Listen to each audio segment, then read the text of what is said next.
Imagine that you are a young hip-hop artist trying to get out of the streets. You get signed to an independent label. He said, look, bro, we're going to pay you for the feature and the beat. Ooh. Oh, man, that was love. Ever since then, when I first met Boom, it was love. The whole AE family. And against all odds, you guys put the work in. Get a feature from one of the hottest artists in the world, and you blow up. Your record spinning on repeat in your city, and all the artists that you idolize are showing you real love. But things don't go as planned, because you have one of the hottest records out, but you're broke, and your label is getting funny with the money, allegedly, as rumors come out about them maybe not being the kind of people you should be doing business with. Then I wake up. I'm waking up and I'm coming out the room. It's people sitting downstairs. These niggas done turned the crib to an office. So they got me living out the office. So I went from sleeping in the studio to sleeping out of the office of a house that they trying to portray as like, this is the AE house. And you're feeling it. Your label is asking you to wear a fake chain and act happy on camera so they can look good and successful and keep money coming in, but you aren't making any. Never seen one check. I was sleeping out the studio. Like, I never seen royalties, publishing. I was sleeping out the studio from the time I got signed. So we almost 2 years in. I'm still sleeping out the stand. You have a hit song with Lil Baby and features from everyone, Roddy Ricch to Future, but people think you have all this money because why wouldn't you? But you don't. And after enough is enough and it all blows up and it's over, you end up going to war with the same label that you helped build. Get 100, I'm speaking on that. Niggas standing on cap, I'm standing on fact. They told me chill out and don't do it like that. But I talk to the man, so I'm moving like that. Sit back, nigga. That nigga stay out of town, but ain't doing no business. He scared they'll get that. I was down to my last $20,000. Investing in the Euro Gotit. Who I call up, Black? Euro paying for a Gunna feature. I don't recall Euro paying for a Future feature. I don't recall Euro paying for a Lil Baby feature. I don't recall none of these niggas fucking with him. You see, the rapper that we have been talking about is Euro Gotit, and the label he was signed to was Authentic Empire, ran by CEO BoomMan, who's made a lot of money working with or exploiting, depending on who you talk to, independent artists, and his reputation for shady business practices all the way back to when he managed Rascal Dash over a decade ago, allegedly. And not only that, BoomMan runs these massive showcases promoted by some of the top rappers, promising artists sometimes hundreds of thousands of dollars while making money off those same artists they are supposed to be helping. And I'm not saying that's a bad thing, but even that part of the business has had its issues. I fuck with everybody, bro, but that nigga Boom, he ain't right. This is what happened with Lottie and AE, nigga. Lottie didn't get his 100K. And we'll get to that story later, because not only do they do showcases, they sell consultations, look for investors, and sell label services to all these rappers, hoping that they'll either get picked up by the label or blow up by investing in themselves, and some are even claiming that, well, what they paid for they didn't get. Is AE promotion or is it a label? That's the label name.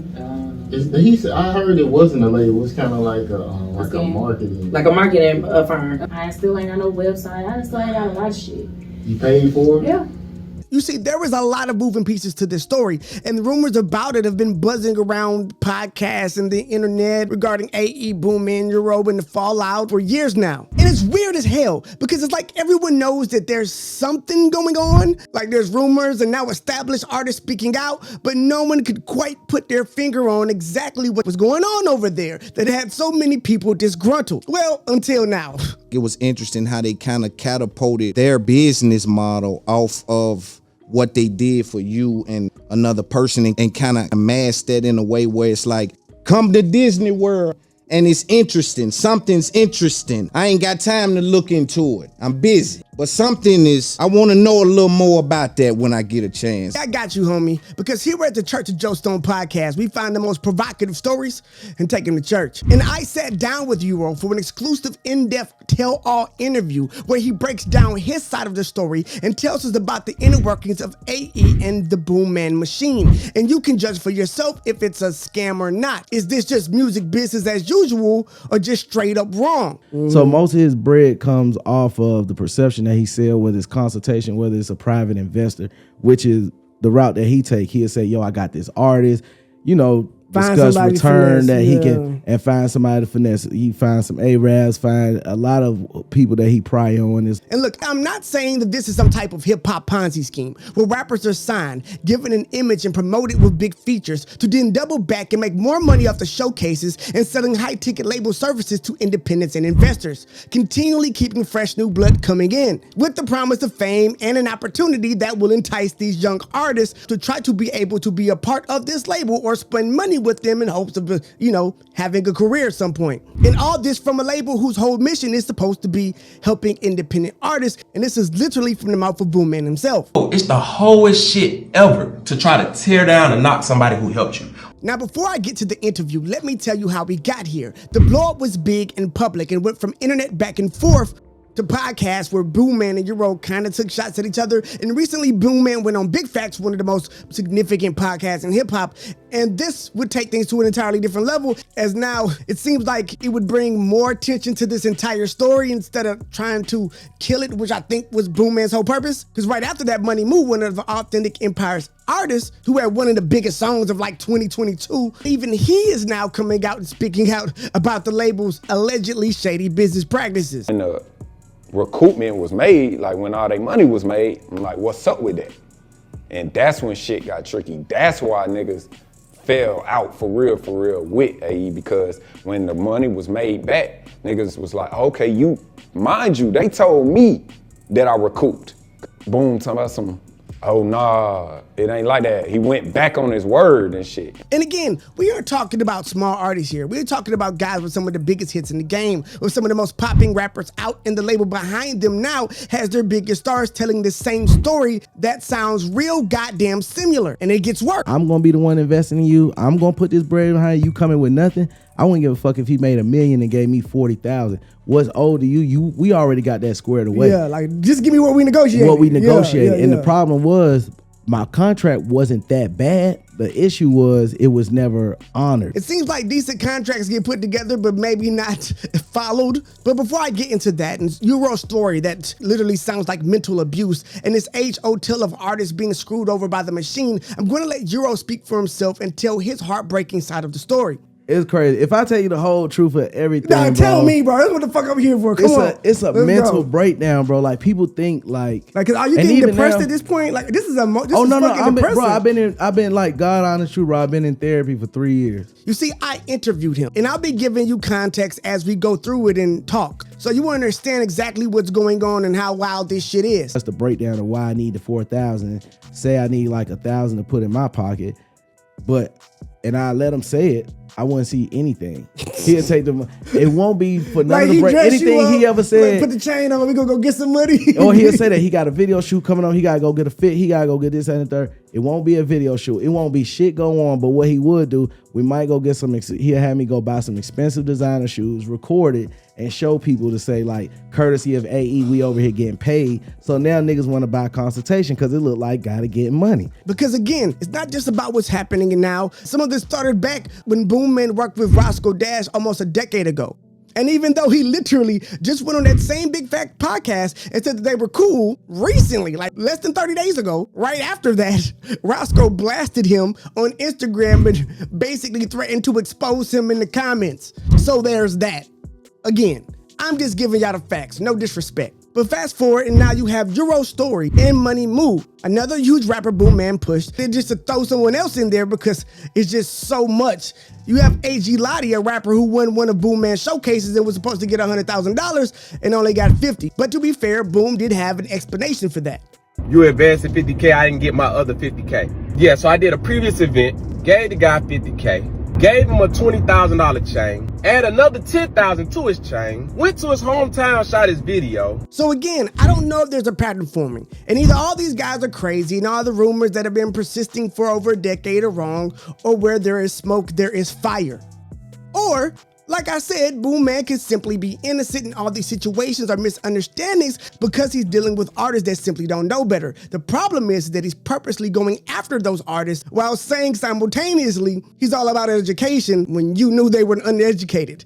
And again, I'm not saying that that's his fault. I'm just saying maybe that's an explanation. But I want to be objective and fair to everyone involved. And I am not here to judge. I am here so that you can, the viewer. And everything said in this interview is respectfully, because the truth can never be considered disrespect. And anytime BoomMan wants to sit down and clear this up, we're here. But getting back to the main point, I sat down with Euro to do the most in-depth interview he's ever done, where he talks about his side of the story. which to be honest is insane, shocking, and exposes the dark underbelly of the music industry and what it's like to be a starving artist trying to make it. Now, before he was in the music business, Euro was in the streets, but he didn't grow up in them. And unlike a lot of street niggas who act like they were born with a Pyrex and a stovetop, Euro was very honest about who he is and how he went from college to the streets. But I left school, but I ended up hitting the streets a lot harder. Considering I'm from Atlanta, you know, like studio time ain't free. To look like an artist ain't free. To live, I'm on my own, supporting my little brothers, only us two. Our parents ain't around, so we turned to the streets. And from one thing, it's a crumb situation where small things lead to bigger things, which lead to bigger things. So next thing I know, I'm in the studio, but I'm more so in the streets. And the thing that made me feel validated was the fact that I'm really in the streets. I'm not capping. I ain't trying to be this dude over here, but I'm like, okay, bet I fit the criteria of the rapper that I'm being. So you didn't grow up exposed to this. I'm glad that you're saying this because this is the story of a lot of street niggas that they don't want to ever admit it. Because they don't know how to admit it. I hopped off the porch at 12 years old. I was selling rice. A lot of niggas didn't start gang banging until 18. We ain't you joined the gang at 23, nigga. And it's real. Like, I mean, you ain't got to be like, I was gangster when I was 12. Like, nigga, I was in church at 16, 17. I was shooting niggas. So, I mean, that's just life. That's how that works. You know what I mean? You choose your own decisions. Now, later, Euro would end up behind bars for a crime he didn't commit, but that he feels was karma for the ones that he did and got away with. And I'm just looking at it from mindset. I'm trying to get money, and I still had morals. I knew who to go after. We wasn't never on no attacking innocent people who doing well, because I knew God, but I didn't understand karma. So I just felt like it ain't gonna be no effects to the type of people that I'm going after. The church that had you think that you could just say, forgive me. Yeah, you forgive me. Like, nah, nigga, you still gotta pay for that shit. You don't just get to walk off. Of course. Like, you know what I'm but saying? I also tried to make my wrongs right by saying the people that I was going after were the people it was going to eventually happen to anyway, because we all in the same field. I always kept it in the streets. Saying, like, you feel what I'm saying? Like, you had this coming to you. I ain't fucking with civilians. I ain't fucking with civilians because they ain't got nothing to do with my business. I'm in the woods. I'm in the jungle. So whoever in the jungle, you food. That's how it works. And your karma still come, like, because you still have to be accounted for your actions. So when I got caught up in some legal trouble, fortunately, it was for a situation that wasn't involving me. But I still didn't talk about it. I still didn't insinuate anything, because even what a lot of people don't understand is, even writing a statement, it's not just about, I'm a real street nigga, so I don't snitch. It's also about, even if you have nothing to do with it, I'm still not going to present you with any information, just insinuate anything. The moment I pick this pen up and start writing, you're going to be like, you're guilty of something. You're going to tie me to something. I ain't got to be nothing to do. I'm not doing it. So I said, I don't have no knowledge of it. I'm not signing nothing. They didn't give me a bond. I sat for 2 years in the county fighting it. And, but I had to understand, like, the situation I was facing throughout all that. That was that karma coming back. And so it was like God allowed me that opportunity to be able to say, I'm gonna give you a quick spanking. I'm gonna give you a taste of what it could be. Could be 20, my nigga. It could be 20. It could be life. I was fighting 2 life sentences. So it was like, best case scenario, I was gonna walk away with still taking one. What were those charges? 9 felony charges. After managing to beat his case, Euro would decide to change his life and focus on making music, because, of course, just because you are done with the game doesn't mean the game is done with you. And during this time, his brother would end up getting shot, and Euro, being from the streets, was at an impasse, battling with choosing to avenge his brother versus sticking to the straight and narrow. My brother ended up getting shot a year later after I get out. He gets shot 5 times. He survived. And it was crazy because it was like, I was still dipping and dabbing in the streets, only because I was still kind of trying to find my way, but I was working at the same time. But my mindset had completely changed. Once he got shot, he was in a coma for like a long time. He had wires hooked up to him, and I had just got word, found out, who did it. At that time, it was kind of like, I'm like, damn, still having like a street mentality. I'm like, I still owe my brother his get back because I'm just loyal. And I was like, it was that moment of figuring out, like, damn, do I do what I feel like I signed up for, which was the street shit? This just would come with it, and jeopardize my whole life for the sake of being loyal, or do I find reason to abandon ship and jump there? So I really was looking for a way out, and I couldn't find one. So I was like trying to buy some time. Went up to the hospital to see my brother. Was like, man, cool. It's like, it is what it is. I enjoy my time free. I'm gotta handle my business for my brother. And it wasn't until I was talking to him that it was like, I knew he couldn't hear me because he was still in a coma, but he squeezed my hand and he was just like, oh snap. So I'm thinking like, oh, this is a joke. This got to be a joke. Like, I don't know what's going on. And it was funny, but it wasn't, because I was like, bro, you okay? And he couldn't really talk because he was hooked up to tubes and stuff. And he was telling me, he's like, you know, he been up for a little minute, but he just ain't talking about it because he's still trying to recover. He ain't feeling good. But he literally told me, this is what karma looks like. Niggas say they been in the streets, but they ain't went through what we went through. So this my karma. If this what it took and I'm back and I'm okay, I'm cool with that. Once he told me that, he was like, you got a gift, just go hard. I never knew what I was gonna do after that, but I was like, I got to start with something. Now, after I heard Euro's story about how and why he started taking music seriously, it was time to get to the most controversial part of his career. The thing that he's been asked over and over in interview about. You know, what the fuck happened between him and his label AE and the owner BoomMan, and the story he told of how he was manipulated, played, and used and abused as well, a lot for anyone to listen to. Be warned. And again, this is just his side of the story. Is it a meeting? Is it like a text message, a phone call? Yeah, like how's the first contact? So the first contact was Boom works in iffy ways, but he's calculated. So me being from Atlanta, him being from Atlanta, he don't know if I ever heard of him and how he operate. So he didn't hit me up directly. He had the dude that I produced the song for to hit me up to say, bro, congratulations. They want to buy the beat that you did. This, that. So I'm like, damn, I'm finna get my first beat placement. I don't know what's going on. I don't even know who these people are, but my beat selling. I'm broke. This works. So it go from there. They want to buy the beat. We start negotiating, and it ain't until like later on that I realized how stupid I am because I don't know how to negotiate, but I did. And then he was like, bro, they want to buy your verse now. Like, they want to leave you on, but they want to pay you for the feature. And I was like, oh, snap, I can make like money I'm doing rapping? this. Yeah. So then after that, he was like, bro, want to meet up with you. Yeah. He's a cool dude. So basically the guy that I was rocking with was validating Boom. But he didn't know Boom. And he was a suburban white and kid. it also gave you comfort. Like, you kind of feel like, since it's a third party, yeah, like you done did your homework to some I'm extent. being invited in by somebody innocent. So you're not really coming in like doing too much. Nah. Yeah, look. I ain't doing I ain't doing that. I'm like, I'm taking on the face of somebody else. And it's the first real opportunity. It sounds like somebody was like going to do something. Like if somebody would, I'm seeing the business opportunity. So we had a TV in our so we can watch the news. 5 o'clock news come on.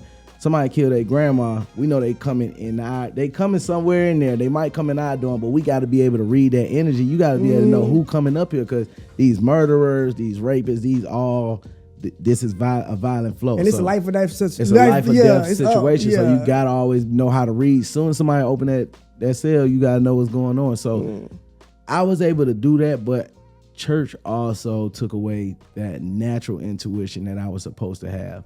It made me gullible. It made me naive, because I was just always taught the energy that you put out is what's going to be reciprocated. So I always felt like if I treat people wrong, even if you're an evil person, I can convert you over to being a good person. And I didn't. That's so sweet, Euro. Hey, bro, that's how it was though. That's adorable. Hey, look. I was like, none of that shit worked. Man, it wasn't, and I had to learn that the hard way. I had to learn it. So I was gullible and green, and I didn't pick up on his energy was off, but it was me not being able to, me being naive and gullible. I wasn't able to read the energy, even though I knew it was iffy. And me being hungry, I bypassed a lot of red flags for the sake of wanting an opportunity. Like hoping this can be as real as it's supposed to be. Now, after being introduced to BoomMan and before signing to AE, Euro will reach out to Roscoe Dash because there have been rumors that BoomMan had either screwed over Roscoe or scanned Roscoe back in the day. A huge artist at the time whose career suddenly evaporated, and well, some people believe that maybe BoomMan has something to do with that. I actually, prior to signing, I actually hit bro up to ask him, because it was my same question. What happened to you? Like I No, I so legit that's some Bill Cosby shit. That's real. You know, I would, because I liked him. Even BoomMan would go on and say him and Roscoe were cool, but that doesn't seem to be the case in real life because, like I said, Roscoe blasted him right after his last interview, so I don't know. But moving forward, Euro signs with BoomMan and things are cool at first, but well, how he and BoomMan saw what happened is very different. You find a girl in the projects, she down bad. She trying to change her life. Go put her in some product, take her out to Miami, take her to make some money. Get her strung out, beating her ass, getting her addicted to alcohol. She contracting STDs, all kind of shit going on. Man, and you telling people, I'm getting bread out but there. let you tell it though. When you tell the story, I made your life better than what it was. But is it really better than what it was? You selling the narrative, so he was selling that perception. But it's like, so basically, he don't have a play for what an artist is supposed to do. All he know is, you did enough to get to me to get my attention. And then keep doing that. But I'm just gonna take the credit for it. Because he know as a hungry artist, you gonna do what you gotta do. You gonna come up with all kind of stuff when you hungry. One of the major, so even with the song that blew up with Lil Baby, did he help you get that feature, or is that you, or is that? He assisted with that. Okay. I ain't gonna take that from him. He assisted with that, but I always tell people, you know, God can use your enemy as a vessel. He used your enemy as vessels, but what's supposed to happen for you was always gonna happen for you. As I watched it happen, or watched like what I thought was happening, and that's the thing, I'm from looking outside looking in, like this is what every artist wants. You want a manager or a label to get behind you and like take it to the streets and let's go in these clubs, like let me like help me get these big feet, we shoot music video like it, because he acting like he fucking out here stepping with you. But you know what I'm saying? It wasn't the case. And a lot of shows he won that, a lot of events he won that.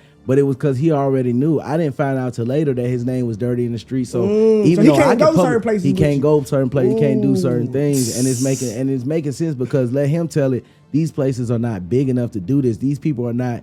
Like, you need to be there because you lower level, but where I'm at, these niggas ain't. Now, at this point, Euro and AE are on good terms and even managed to pull off the impossible. And with the hit song that included feature from Lil Baby, the song Posse literally had a chokehold on Atlanta airways, and Euro Gotit was homeless. Imagine being on a song with literally the hottest rapper in the gang on his come up, and at the time, you not even having a goddamn apartment. When do you start seeing the cracks in the facade? When do you start really like uncovering like, okay, this is some fuck shit? Where does it start at? Really it started 2019. Okay. It started 2019 when, you know, I'm still lost. I don't know what's going on. I know I had this song from Posse. I know during the whole time I had this song from Posse, I never seen one check. I was sleeping out the studio. Like, I never seen royalties, publishing.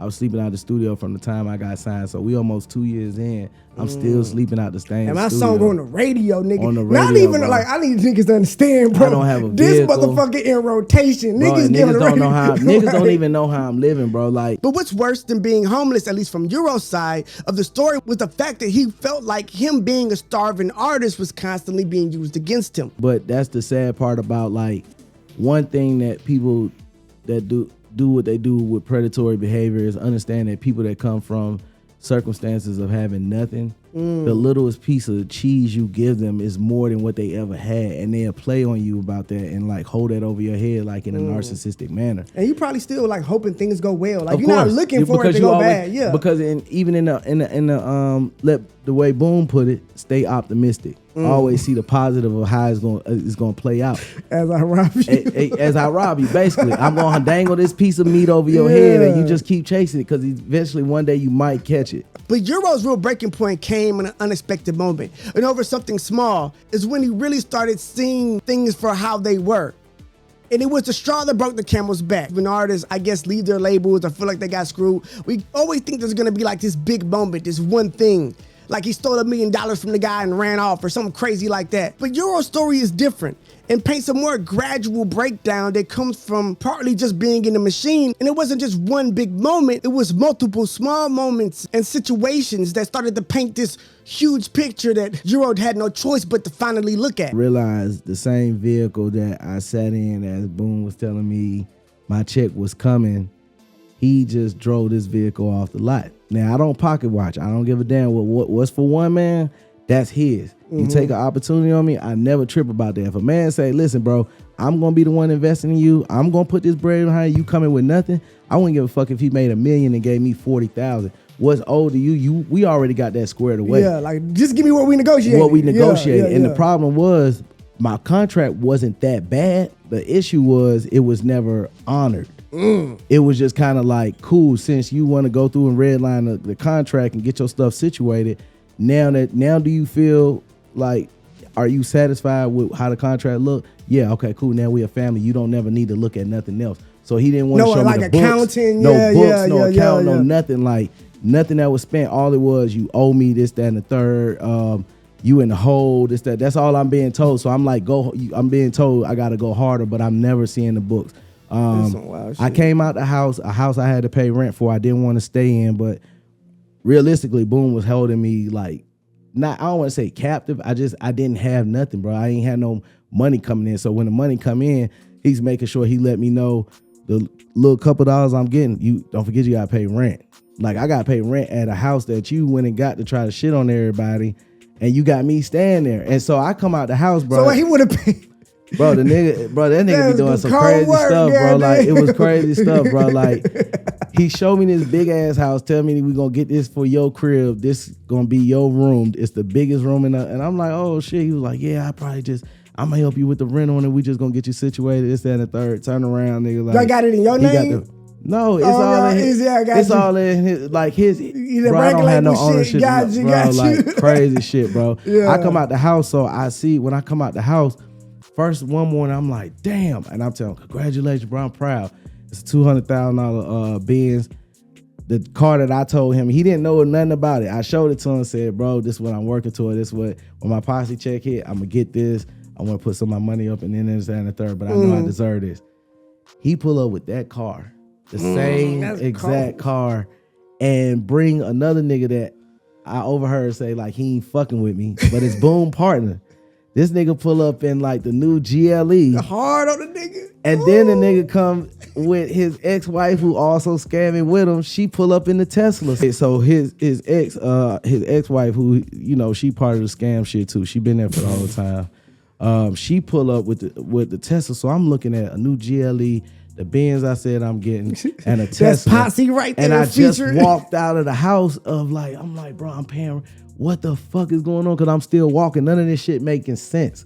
Like I'm so far outside. You feel like you in the blender. Like what the fuck? But I'm trying to stay positive, and I'm still being naive. I'm still being gullible at this point. Giving him the benefit of the doubt. Yes, yeah. And the way he operates is even with all if you got people around you, Boom going to isolate you from those people because he don't need people getting in your head. So if I ever need to talk to somebody, I got to talk to somebody that's around in AE because I don't know nobody else. And everybody telling me like, no, you looking at it wrong.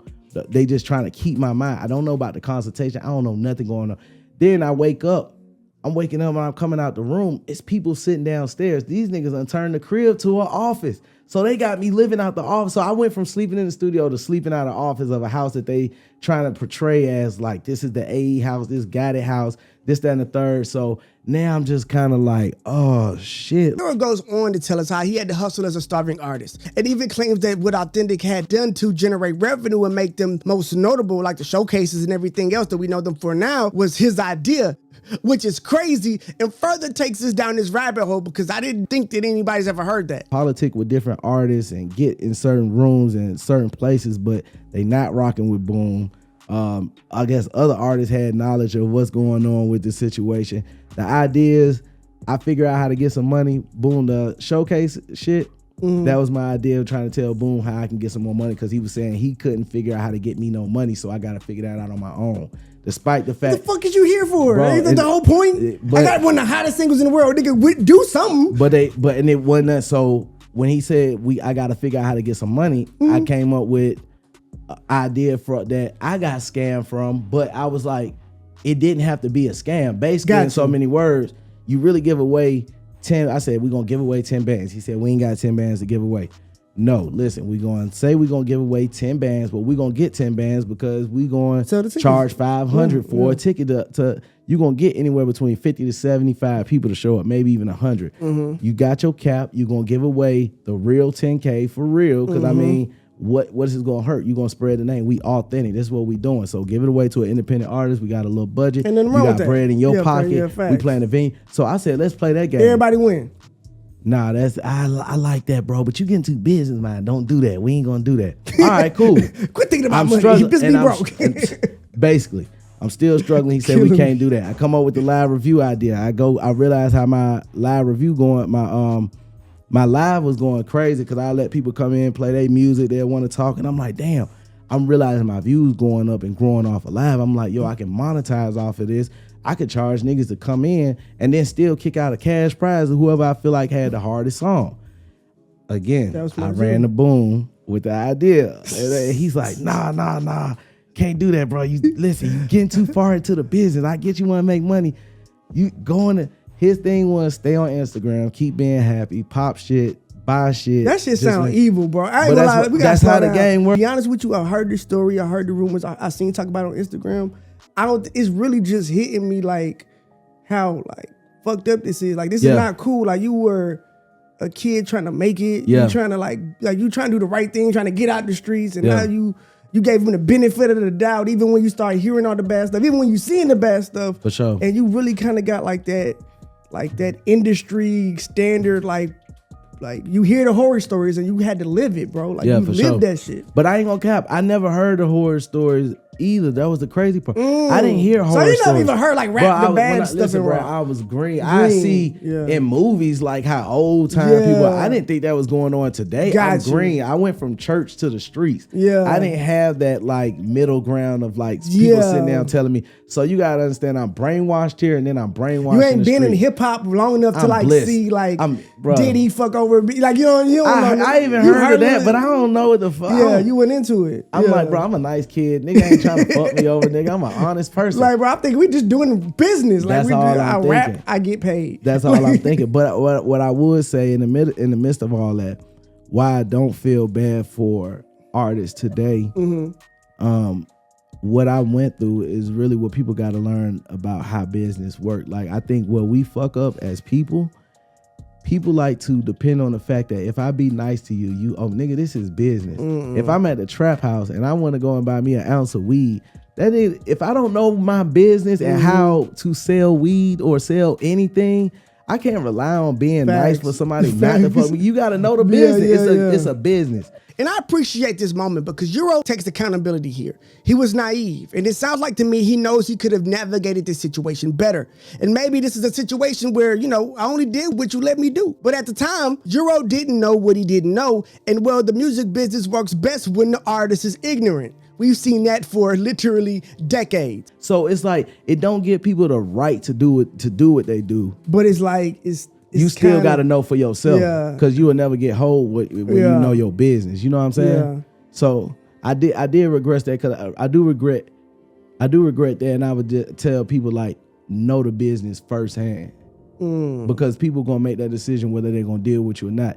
They know two things. They know you know how to make money, but they also know they can't fuck you over. So they know they gotta bite their poison. Like, we gonna have to just keep it honest, or I'm just not gonna deal with it. Facts. That's you know what's it. up. Yeah. I got the same exact. That's exactly how I deal with it. Like, bro, like you either know what's up. We not or going. You don't. Yeah. So now at this point, I was shocked. I had to ask Euro about his mental health, and as a black man, these are conversations we need to have more. Like, we see stars spaz out and lose it, and this is a perfect example, an inside look behind the curtain, like a sneak peek at an artist who on Instagram is living a flashy life with jewels, and you think he's around all these famous people and having fun and buying whatever he wants, wearing designer, living in a mansion, but he's broke, doesn't have a car, and is probably depressed as hell. You start seeing all the red flags, things are going bad, you just got stunted on with probably your money, you know what I'm saying, that you brought. Bro, it was crazy. It's crazy. If I tell you the whole truth of everything, tell me, bro. That's what the fuck I'm here for. Come on. It's a mental breakdown, bro. Like, people think like are you getting depressed at this point? Like, this is depressing. I've been like, God honest truth, bro. I've been in therapy for 3 years. I'm currently in therapy now. But that's why I'm like, even so, like how calm I am naturally, I'm a passionate person. I like to move my hands. I like to be loud. But people don't know how to rationalize that with just being like, they don't know that as still I'm being rational, but I'm just being passionate. I got that. They don't know how to take that. So even as I'm being calm now, cool, I just have to tell it from a stable side of like, I'm not tripping on it. The shit happened, but I ain't got no reason to lie on nobody. It's never no personal feelings. business is big. It wasn't only me that got fucked over. Yeah. You know what I'm saying? I just had the biggest notoriety out of Exactly. everything. So it seemed like, and I'm the first person speaking out about it. So it's like, it seemed like, oh, that nigga mad. But it's like, no, everybody else decided to just stay quiet. But all you doing is staying quiet for every nigga out here that's gonna rape you anyway. You don't do that. Like, you just, if you ain't the person to play with, nigga, just let people know. I've been saying that in my raps. Like, nigga, I come from the street. Like, it was, we could have went the gun route. We could have went this route. Hey, this is a great route. Like, this you know is the best route, and I'm glad we going this route. Yeah. So now this next part is crazy and a little symbolic. And this is not about jewelry, wear whatever you want. I don't care if it's real or fake. But Euro was given a fake AE chain. Now imagine you are this big rapper wearing fake jewelry that your label gave to you and told you to smile on camera with while your life is falling apart. It's a perfect example of looking shiny on the outside and not being what you feel like you're supposed to be on the inside, unfortunately. And this fake chain thing was a rumor, but Euro confirmed it. At this point, is this around the time where you got the chain? Because I know that everybody talk about the fake chain thing. Was that a thing for real? That was a thing for real. I didn't know. I'm not even gonna tell. I'm not gonna call a jeweler out about where we got it from, but it was a no-brainer that the ice was fake. I just didn't know at that time how it worked. And I really wasn't tripping about it. Like, I really wasn't tripping about it. I was thankful to be in the position I was and to actually have something. So it felt real for me in that moment. You know what I'm saying? So you like, he didn't tell you that it was fake, but you like, I know you ain't got no money, so it's got to probably be fake. I just thought at that time.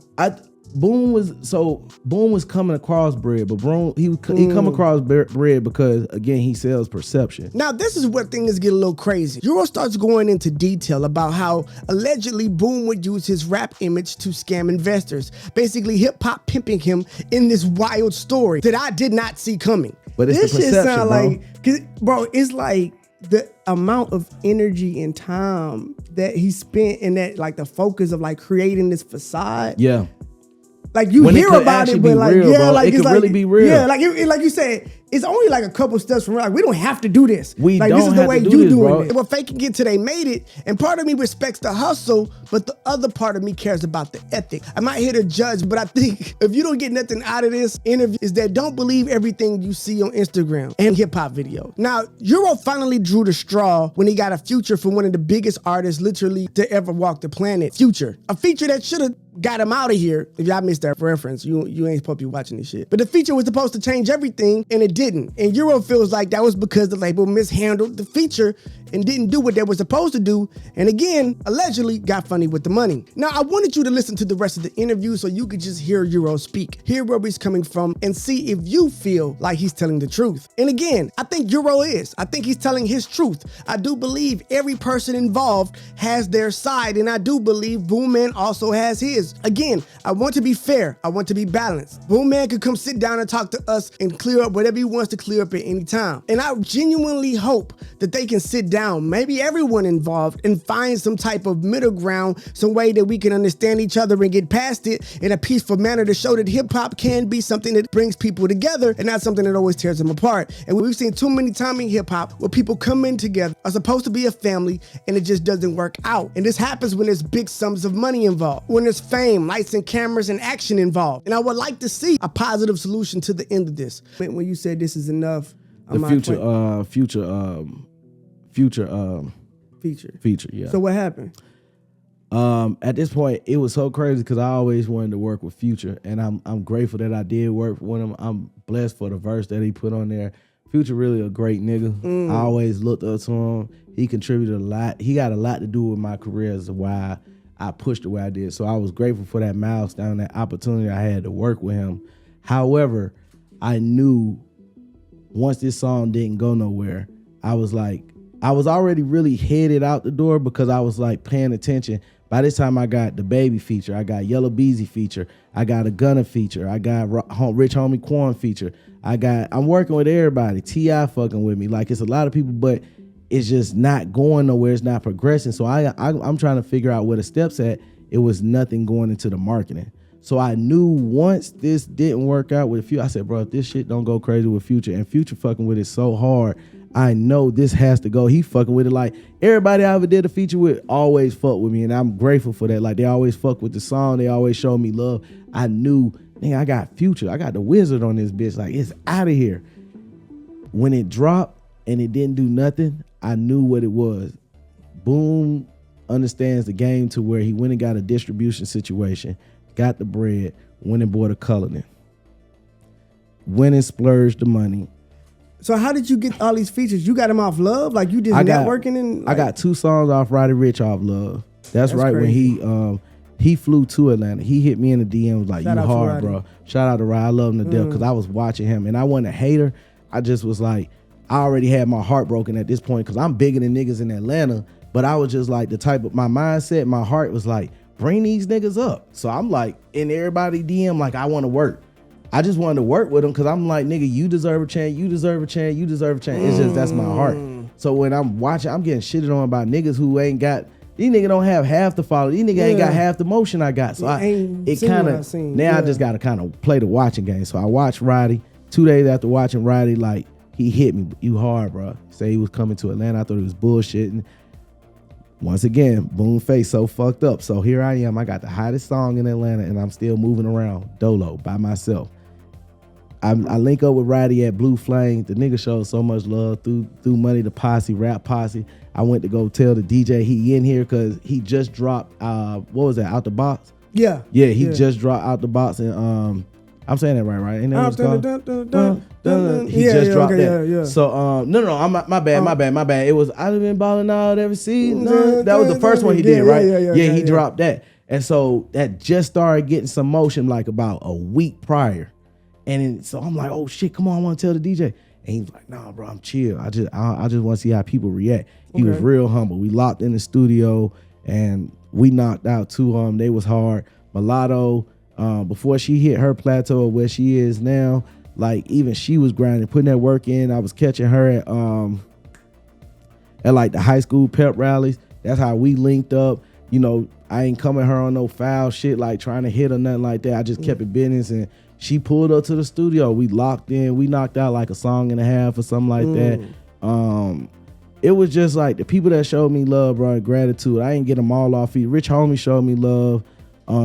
Dro showed me love. I was so grateful for that. I always forget to mention Dro, but I love Dro as a person.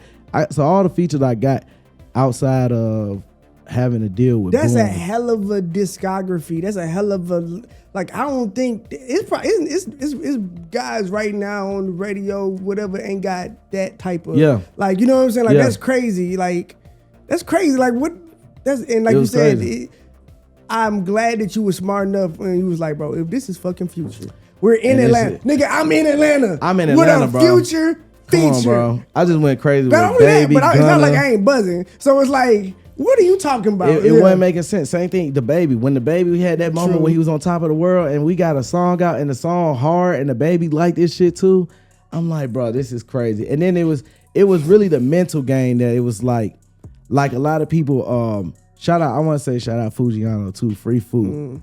I knew Fu was a superstar. We really should have had a lot more going, but again, the way Boom operate is that divide and conquer.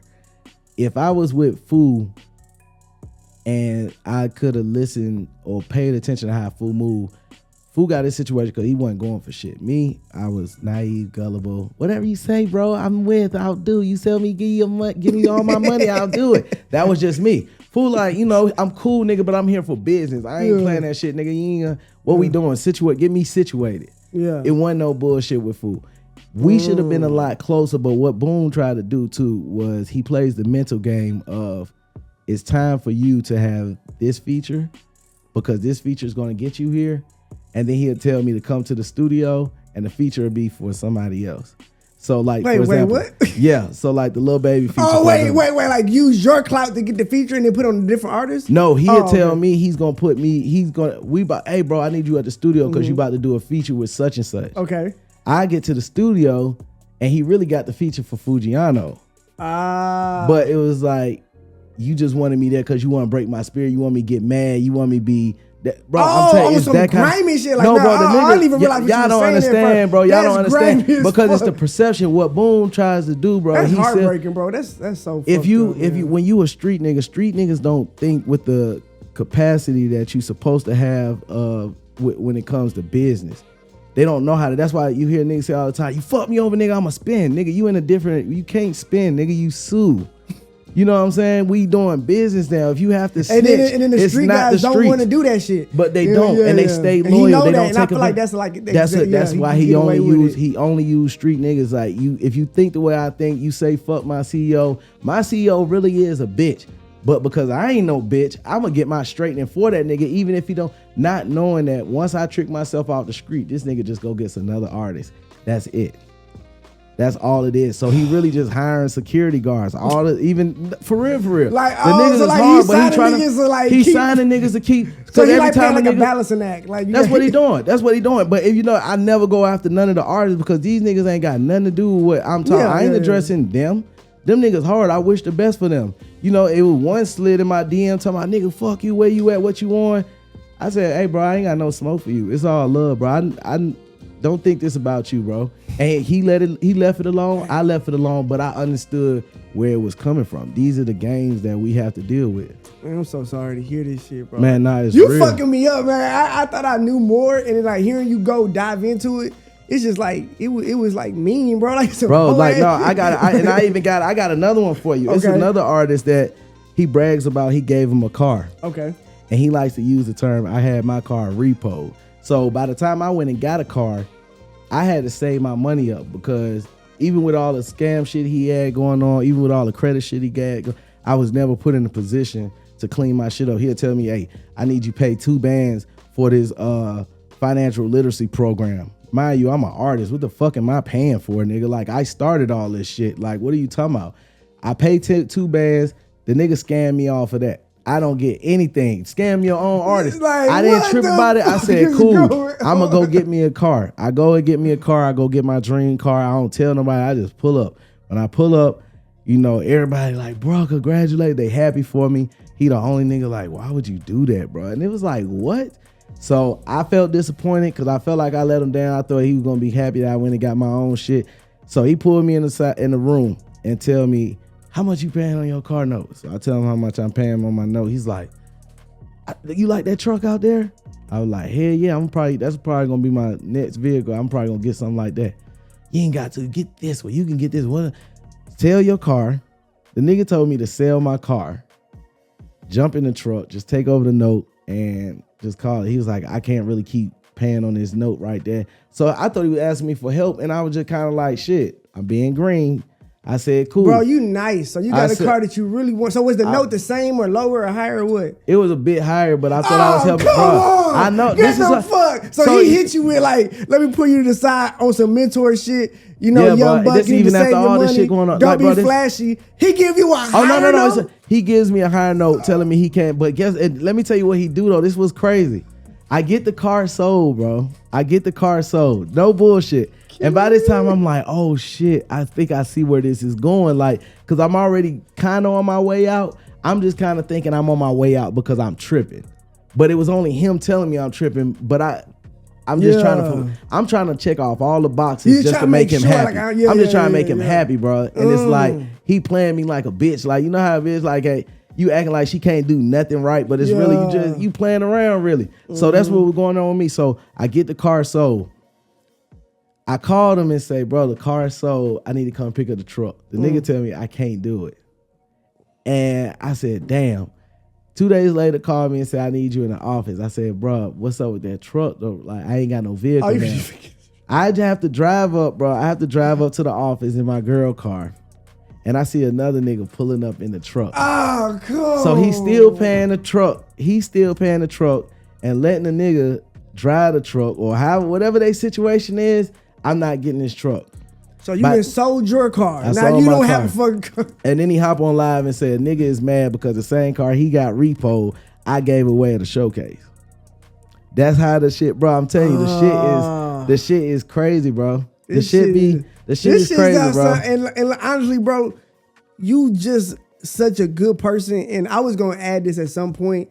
Meeting you, like, I'm getting a little angry because, like, if anybody meets you, bro, you got like a like a pure spirit. Yeah, that's it. You got like a good heart. You glow. Like, I'm gonna be honest with you. I like being in your presence because I like being around people with that type of energy. I appreciate it, bro. And it's like, you know, it just makes me happy. Like, I be happy around you. Yeah, I be happy, bro. I ain't in jail, bro. Like, when niggas glow, I be so happy, bro. bro. I want to tell you that, like, when somebody got like that inner light, you know what I'm saying? Yeah. And the bad part about that inner light is sometimes it will attract the dark, or the darker try to come around it. Yeah. Because it want to be around that warmth. Because deep down they ain't got none of that shit. They ain't got none of that shit. Inside that nigga a dark hole. You know what I'm saying? And I be thinking I'm glowing to where I can give it to somebody else too, because they need. Sometimes they'll just try to put your shit out, man. And that's how it was, bro. And that's what I'm saying. Hearing this is so tragic because, like, beyond like you being a star, like, bro, you a good person. You a nice, like, this is, and you can do this to a nigga that like kind of deserved a little bit more. Yeah. And the fact that you like kept giving him chance after chance and like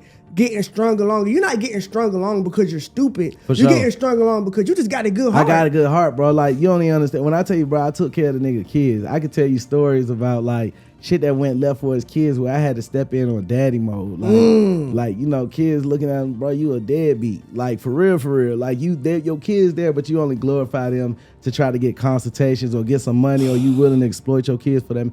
But I genuinely love them kids. You know, fights break out between him and his spouse. I sit down and talk to him. I pray for him. I'm that type of nigga. And it be crazy because when I go off, a lot of niggas will look at it like, bro, after all this man did for you, no, nigga, after all the shit I did for him. Because what niggas don't understand is he's still a child at heart. He's a grown man, 42, bro, but he carries himself like a bitter bitch, bro, that just never became a woman and just let go of her issues. And he carried that shit around and he put it in people. And so it's like, nigga, it seemed like I'm coming with like a lot of hostility. I ain't got no hostility. I'm just the first nigga to spill the truth. Yeah, even when I hear you talk about it, you don't sound bitter. You just sound like you just fucking telling the truth. Like, there ain't nothing to it. And I feel like, cause you do a lot. I know a lot of people now when they get screwed over, they come and want to talk to you about it. Like, you know what I'm saying? Cause you sometimes I think honestly you don't get a lot of that because they look like it's a lot of like people who like. It be a lot of lower level people. When I say lower level, I mean people like that haven't made it to this plateau. Got it. People on this plateau though, they more so turn their anger towards me as if it was my fault. Why do you think that is? Because I think that they're not ready to accept the accountability that it wasn't me and that everything I was saying was true. So they can't live with themselves thinking that. So to sleep better at night, it's kind of like look at it as Euro fucked up my opportunity for what was to come for me. But meanwhile, the people prior to me, we've never been like compensated for anything. So now that I'm shedding light, like, oh shit, I see what's really going on. Let me put y'all on the game and tell y'all, hey, look.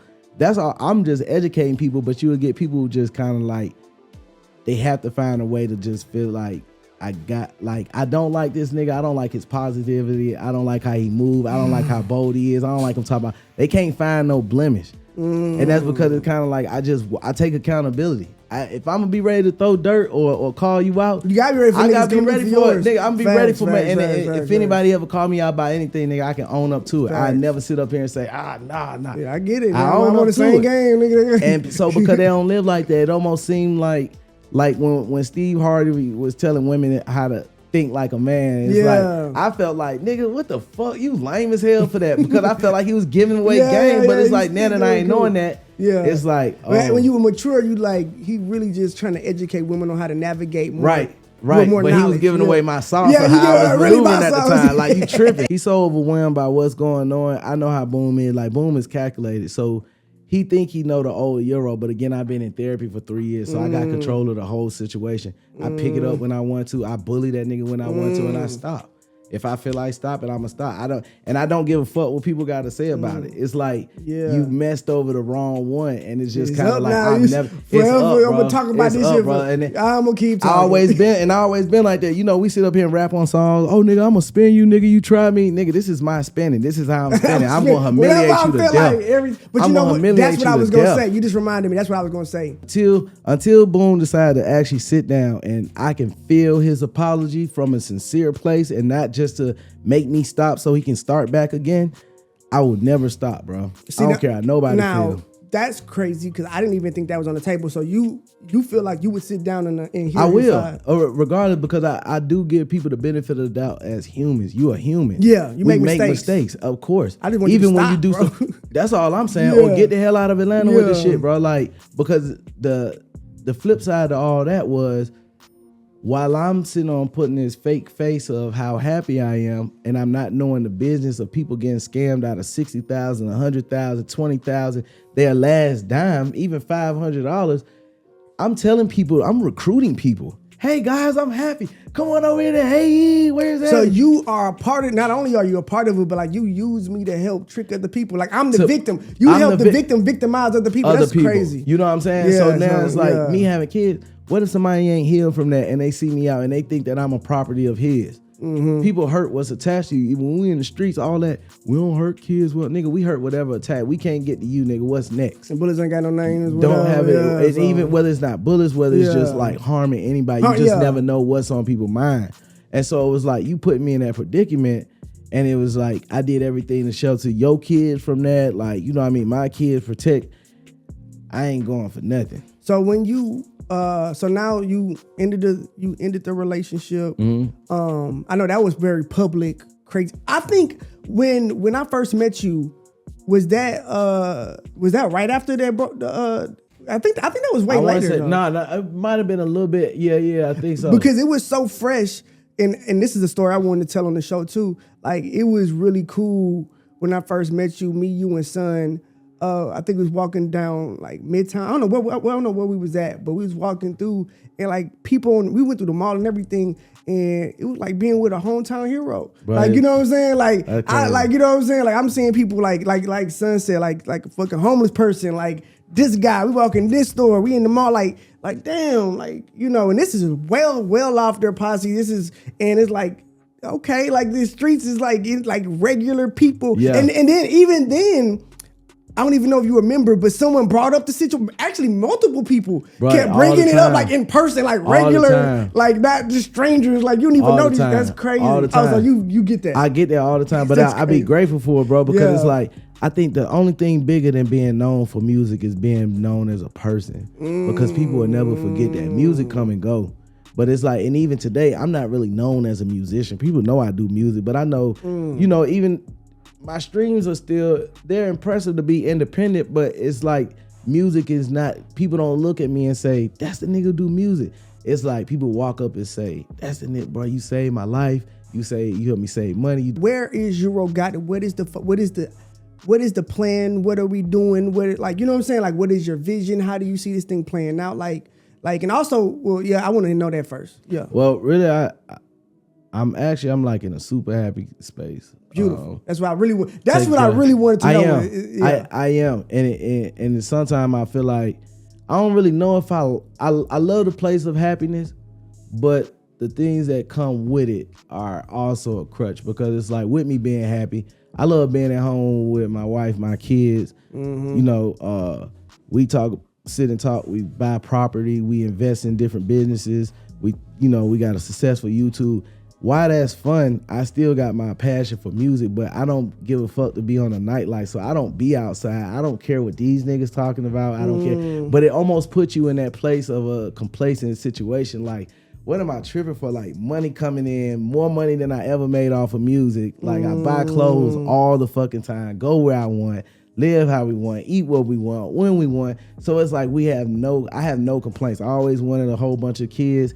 I got 5 boys, so I'm fortunate for that. I'm cool with that. You know what I'm saying? I'm happy about that. And it's like, I don't got no complaints in life, bro. So it's like, I'm happy. I think the only thing be like, damn, this wasn't how I expected to see it happen. Like, I didn't think it would be doing this kind of work would get me where I wanted in life, because I was expecting the music to do it. So I still... Exactly what happened. I still chase the music. You know what I'm saying? I still do the music. It still do its own thing, but I just have to... I'm in that good space. You're doing like a lot. Like it's working. Like I'm kind of doing a little bit of everything. Bro, it's like it's super working, and it's like you almost be like, damn, it's not working according to the way you wanted it to, but it exceeded what you thought. And it's like you almost got to just go with the flow of how I feel. And then like you said, like this is dope. The alternative, like if it hadn't worked out, if I didn't make it this far, if I had to be working a day job or like, bro, like I won. Look, I mean, I ain't gonna cap because I never wanted to go back to that, but it's like it's working. But look, and the beautiful thing is, one of my OGs told me, Mookie Jones, he's a big rapper from Houston too. Okay. He was like, he told me, he was like, making it, and this, I feel like this changed my life because it helped me rearrange my idea of success early on. Yeah. Because I feel like a lot of times, like, especially like not, like you said, being naive, I need $1 million, 10 cars to be happy. And he was like, bro, being happy when you made it as a rapper or as an artist is when you wake up every day, do what the fuck you want to do. Yes. And that's how you make your money. And your family's comfortable. Yes. You comfortable. Yes. And you can pay all your bills. Yes. And like, nigga, that's, you won already. Everything else after that is extra. Like, if, you know what I'm saying? Like, it's great, amazing, lovely. But at a certain point, like, you beat the game, bro. You beat the game. So, and people don't understand, like, it's a line, like, a lot of people aspire to be rich. But you got, there's broke, there's rich, and in the middle, there's success. And success don't always require you to be rich because regardless whether you broke or whether you rich, you usually be a slave to a lot of shit. There's a lot of artists who rich out here. Rich meaning like they got the money, you still a slave technically because in a sense, if you took a huge advance, bro, when I say get on that stage and dance, I don't give a fuck about your flute. You owe me. You owe me. So success allows that freedom to do what you want to do because you in that space of I got enough to do what the fuck I want to do, and I don't want to do nothing that supersedes the level of you know, I don't need like a whole bunch of money to do what I really want to do. Exactly. So I'm successful. I'm not broke because broke you still got a lot to do and you still end up being. And that's the beautiful part about 2023 and being an artist and being an influencer and being in this space is because like everybody's doing everything. Every, like, you know what I'm saying? Like every influencer is a rapper / YouTuber / podcaster. And I think that, like, you know, moving away from everything else, I think that's really beautiful because now we're gonna see more of like the upper middle class, or like imagine like 10 years ago, there's no such thing as a middle class rapper. Right, there you go. You get what I'm saying? There you go. Like now you got a guy that could probably like with a good IG following and is putting out consistent content. Even if he don't ever hit if he making 80K, 60, 50K doing music, like, you know what I'm saying? For sure. Instead of working at McDonald's, like, bro, and of course you can grow from there, but like, sure. You couldn't do that shit 10 years ago. Exactly. And now with the internet and being able to, like, you know, be in control of your own brand, your own business, build what you want to build, all of these outlets, things are different. So it's dope for you to be like on the front end of that as well. And like, you're a good showcase of like, look, man, I'm able to do all of these things, live a dope ass life. I'm still a fucking rapper. I'm the coolest shit that you can be. Yeah, like what job is cooler than a rapper? No such thing. Yeah, like, you know what I'm saying? Like, so I mean, and even if you never rap again, like it wouldn't even matter. Like, you know what I'm saying? Like, it's even like now, like being able to put my kids in position to where it's kind of like going right back to what you just said. It's like people, I think I'm blessed to been able to have transition out of the mindset of 10 years ago because a lot of people haven't.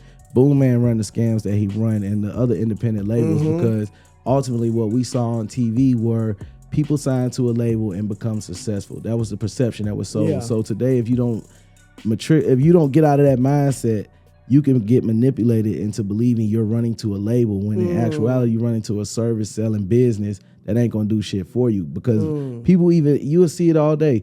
They advertise, we win a chain. Nigga, are you really gonna really sign up for a chain, my nigga? Like, you're gonna pay a nigga some money to win a chain and say I'm with a label?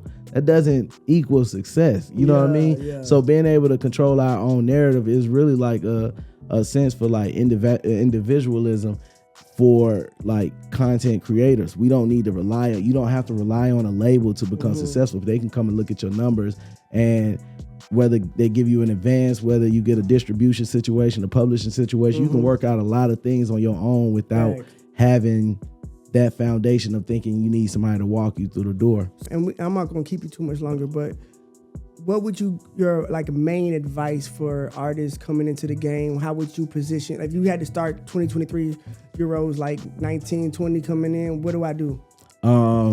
Understand that pay to play does not apply to anybody that's asking you to sit down to talk.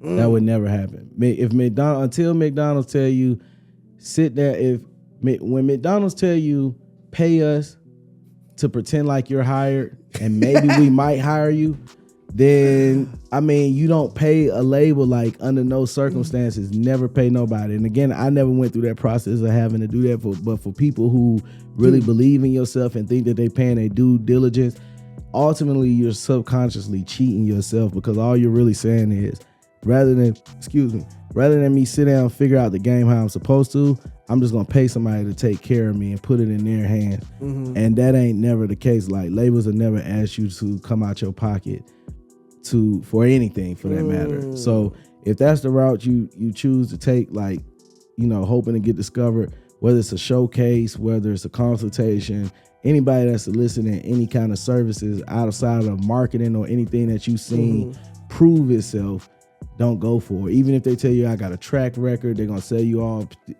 Don't listen to people who talk. If it sounds too good, if people got to tell you who they connected to, if people got to ask you for money, if it seems kind of iffy, that's your gut telling you, I love you enough to tell you that this ain't right, despite how I feel, and you should really listen to it. You'll always be happy with the outcome of putting your own work behind yourself, because it's always going to work as long as your intention. Yeah, I like that, because they can't take that from you. Nobody. And that's the beautiful part, when, like, I love the fact that I built my following brick by brick. For sure. And now that I'm here, it's like, you can't take shit from me. And I really don't need you niggas no more. And that's the beautiful part. That's what it come down to. Because that's when they really show up. Just for you niggas, just for y'all to know. Yeah. They usually show up when you don't need them. By the time you did everything, now they want to give you a deal. Like, bro, I done did everything. I done did everything. And that's ultimately what they want to see, and that's what they want you to do. But you don't need them at that point. And I mean, same thing. I'm happy. And you got on the label and had to go hustle. Like, I got on the label and built the label. The label was nothing. It was me. It was Boom. It was bitch ass Clan. That was it. Everybody know Clan and the hoe. I don't want to get too deep into the stories about them two, but yeah. Okay. I don't want to talk about them too much. Got you. But knowing, like, my hunger implemented building, it was like, instead of walking away angry, I had to look at the blueprint in which I had came up with ideas from being hungry, showcase ideas, live review ideas, things that's keeping this quote unquote label running right now. That's crazy. But it's just God's show. Bro, I mean, when I'm hungry, I always been a hustler, bro. You ain't never gonna tell me I ain't gonna eat. So when I paid for that song review, it was really Euro that got me screwed over. Man, listen, bro, and Euro wasn't gonna screw you over though. You know what I'm saying? You wasn't even there though. So. But nah, that's crazy, bro. Can't feel bad for them. I can't. They know. That's why I ignore a lot of them. I ignore a lot of them because they know, and they was like, it was just him. And then they come back, get me. Bro, he got my money. But it be that hunger. It be that hunger. They like be knowing though. They be knowing. They know deep down, but they ignore that shit. No, I don't want to get signed. Man, they know the glitz and glamour is too much. It's like, man. People know I never spoke on Boom as a personal thing. Yeah. I ain't never going. He a bitch ass nigga, but he a bitch ass nigga because of how he do people and how you do business, and you don't take accountability. But I'm not gonna call you a bitch ass nigga just because it's personal. It ain't never personal. It's like, bro, just don't do people like. So people know what the fuck going on. They know, bro. I swear to God. I want to keep stretching you out. You gave me so much time, bro. For sure. But is there any other message you want to give before we get out of here? Keep God first. Keep your intentions pure, because it's like, even when you get off course, God always bring it back full circle to work on your behalf. So, I mean, pay attention to my story, my situation. I got off course, but my intentions never wavered. Like, I never got away from God. And with that, he blessed me with a beautiful wife who was able to help get my mental together, help me figure things out, and be here today. So as long as your intention pure, everything you ask of God, like, he gonna provide it for you. And we gotta do a part 2, because I want to get into your story with you and your wife and stuff. For sure. Because I know that's a beautiful situation, and I think that's a story, and that's a thing we gotta put like a hyper focus on. Oh yeah, that's a new way. Yeah, exactly. It's not fuck these bitches. Don't listen. Yeah, black husbands. It's family. Black fathers. You need it. It's a business. It's a business. That's how it works. Like, love gotta be a business. It gotta make sense. Yeah, I think it's beautiful. Wait. This is my bonus thing. I swear to God, it's my last thing. Let's do it. So I was doing my research. I don't even know how, I had heard of this. You ran up in a radio station at one point? Damn. I was, I God damn, you told on me. What the fuck? It's a video.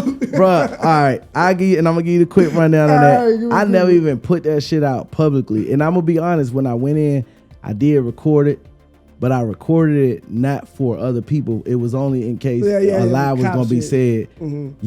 Against me. I didn't go in with no gun. I didn't go in. Right when that shit went down, when boom, a nigga got on the, I don't know how the shit came across my YouTube because I wasn't looking for it. It was on YouTube. What? And I guess the shit was getting so big at that point with me and Boom having a falling out that a nigga don't know me said, man, BoomMan and Euro got it, both hoes. That was all I heard. And you went off? Bro, I picked up I said, oh nah, niggas can't. You play with Boom name like that. We call them hoes, bitch, nigga. You ain't never heard, you ain't coming out my name talking crazy about it. Even if you say, man, that boy lame, you gonna call me that boy. You gonna say, don't say my name, bro. We don't play that. You know what I'm saying? So he didn't say, like the fact that was the first time I ever heard my name come out. I pick up my phone and I'm like, oh, I'm gonna show you how serious this shit can get. And then I think about it. I'm like, I deal with real street niggas. This ain't no going up here and scared. Shit gonna go left. Yeah. I said, I gotta take this upon myself. Make sure this shit don't get out. So I didn't tell nobody, bro. I jumped in my truck, bro, like this less than 24 hours after it posted. And I drive, I don't know, on the way up there, I didn't even know where I was driving. On my way up there, I find the address. I'm gonna find this nigga, bro. And I catch this nigga. As soon as I see him, he don't even know. It was like you spoke on a nigga that you didn't know. Cause when you see my face, when he flight, he didn't even really get scared. Cause he was kind of like, "Who is this?" And I'm like, "Nigga, you know me." That's how that came about. And I just told him.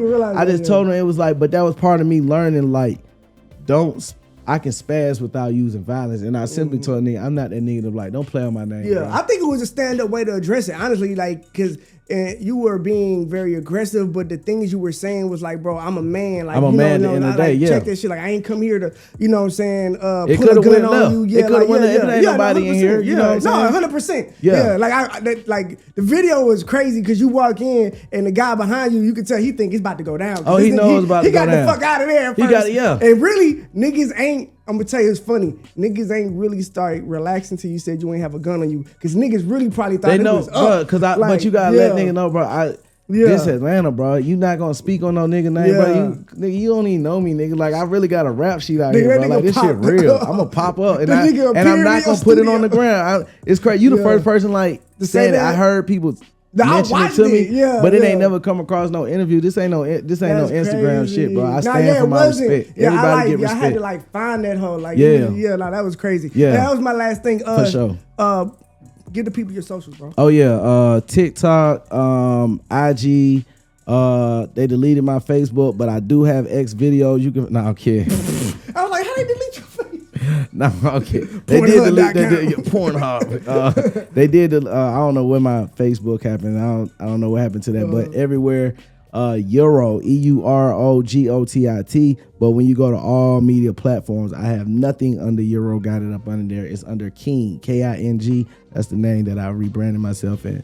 Through all the stuff that I went through, so that's the new name we should refer to you as, King Got It. I mean, niggas still call me Euro. I'm cool with that. We family and stuff like that. Yeah, it's Euro, but ultimately on all platforms, I want them to refer to it as King. King Got It. Y'all got it right here, man. I want to thank you so much for coming on. For sure. It's been an amazing conversation. We got to do it again. All right, Church of Joe Stone, Euro Got It. We out. Preach.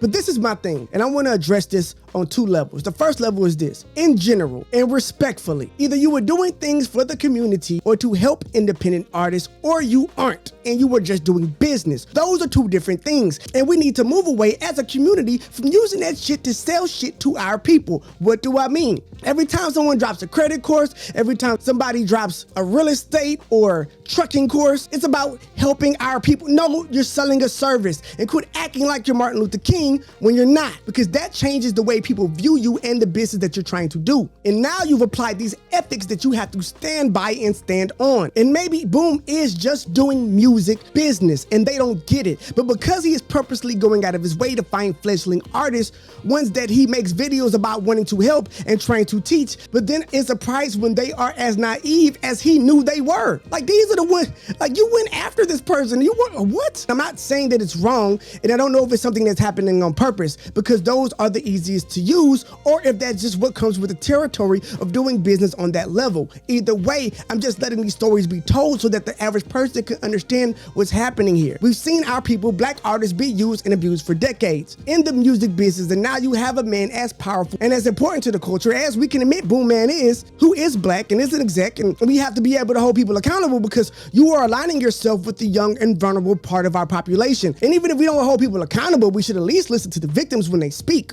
and not just X them out because their platform isn't as big as that platform. And also, lastly, I want to dispel one more thing, and this ain't really even about BoomMan, but let's get this whole I'm helping you, I'm saving you, I'm giving you an opportunity thing that the record label business tries to push on artists, because it is straight bullshit to begin with. Labels are a business and artists are the clients and the customers. Without you and a million other rappers like you, they don't have a business. So stop saying help, because you are not helping. You are doing business. These are business transactions and they aren't doing you a favor by making money off you. That phrase and mindset, I feel like it's the start of where a lot of this comes from. The label isn't doing you a favor. You aren't saving anyone, because if tomorrow you don't have an artist to work with, then you don't have no music for the business you're trying to be in. And I'm not talking about BoomMan, I'm talking about the whole entire record business. We've heard this for too long. Cut it. They need you as much as you need them. And if you do what you're supposed to do, you don't need them at all. I hope that all these people could come together and find some type of resolution. And I do believe that somewhere in between this story, this situation, and that situation is the truth. And there may be more right on everyone's side than there is wrong on everyone's side. And again, I am not saying AE is a scam label. I'm only giving you the facts, and the truth can never be considered disrespect.